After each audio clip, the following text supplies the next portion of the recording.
Welcome to Capital Catch-Up, your deep dive into the halls of Congress. I am Victor. And I am Lenny.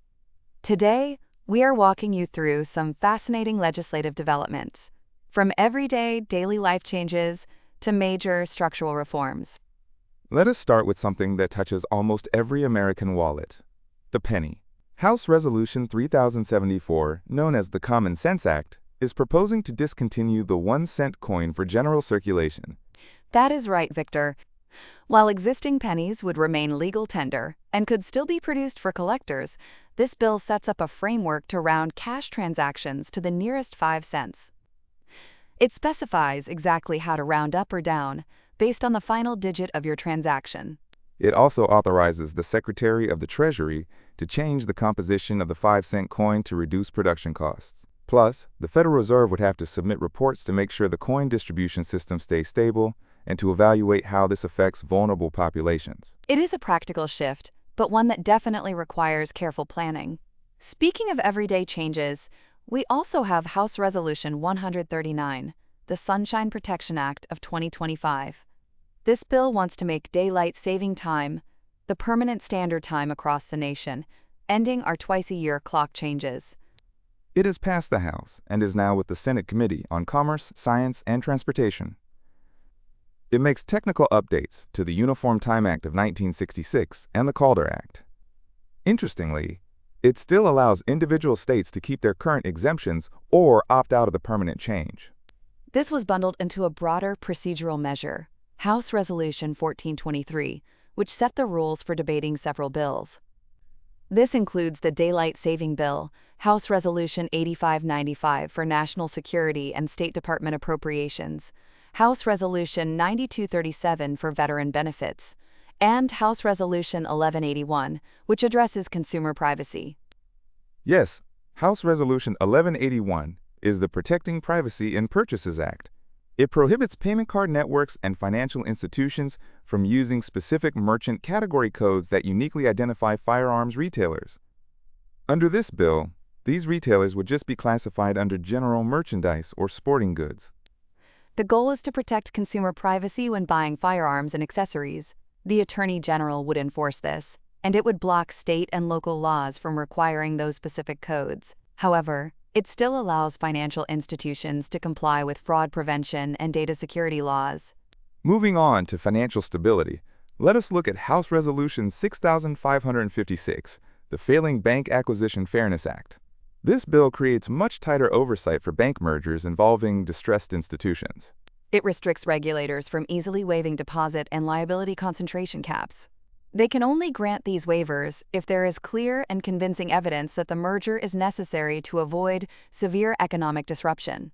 And they have to prove there are no qualified bids from well-capitalized, well-managed banks first. It also requires public reports to Congress justifying any waivers and excludes non-compliant bids from the Federal Deposit Insurance Corporation's least cost determination process.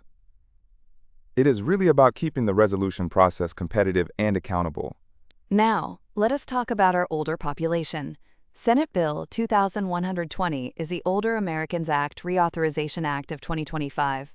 It extends vital program funding through fiscal year 2030. This is a major update. It strengthens mental health and substance abuse services, enhances nutrition programs like grab-and-go and medically tailored meals, and supports family caregivers. It also focuses on Native American elders, elder abuse prevention, and using assistive technology and broadband to combat social isolation. It is all about helping seniors age in place with dignity, while ensuring federal programs are coordinated and fiscally sound. On the national security front, we have House Resolution 3106, the Weatherizing Infrastructure in the North and Terrorism Emergency Readiness Act of 2025. It requires the Secretary of Homeland Security to run a comprehensive emergency exercise simulating a terrorist attack during extreme cold weather. This exercise will look at cascading failures across critical infrastructure and help develop better coordination strategies. The Department of Homeland Security then has to send an after-action report to Congress with their findings and recommendations. There is also House Resolution 7574, the ELO Realignment and Strategic Engagement Reform Act of 2026. This mandates reorganizing the Department of Homeland Security's Engagement, Liaison, and Outreach Office, placing it under the Partner Engagement Directorate to streamline communication with law enforcement and local entities. There is even a temporary budget and staffing freeze until the plan is submitted. Security is also the focus of House Resolution 8770, the Safeguards Act of 2026. This ensures the 9/11 security fee paid by airline passengers actually goes to aviation security instead of general government spending. Starting in fiscal year 2028, it directs $500 million annually to the Aviation Security Capital Fund and $250 million to a new Aviation Security Checkpoint Technology Fund. In House Resolution 9391, the Reimbursable Screening Services Program Extension Act of 2026 extends the Transportation Security Administration's reimbursable screening program to fiscal year 2031 and expands the allowed locations from 8 to 14, giving airports more flexibility. We also have House Resolution 8168, the Major Non-NATO Ally Terror Threat Assessment Act, requiring biennial classified reports on terrorist threats originating in major non-NATO ally nations, specifically looking at their use of artificial intelligence and emerging technologies. Turning to elections, the House passed two bills now in the Senate Committee on Rules and Administration. First is House Resolution 8738, the FEC Administrative Improvements Act, which mandates electronic filing for electioneering communications and allows political committees to use modern payment methods instead of just traditional checks. The second is House Resolution 3535, the Stop Foreign Funds in Elections Act. This amends the Federal Election Campaign Act of 1971 to ban foreign nationals from contributing to state and local ballot initiatives, referenda, and recall elections. In other news, the House passed House Resolution 6332 to designate a postal facility in Fairfax, Virginia, as the Congressman Gerald E. Connolly Post Office Building. And the House formally expressed its deep sorrow over the passing of Senator Lindsey Graham of South Carolina through House Resolution 1424, adjourning for the day as a mark of respect. Let us look at some notable recent nominations. Sriprakash Kothari of Massachusetts has been nominated to be an Assistant Secretary of the Treasury, and Aaron Brown of New York is nominated to be an Undersecretary of the Treasury.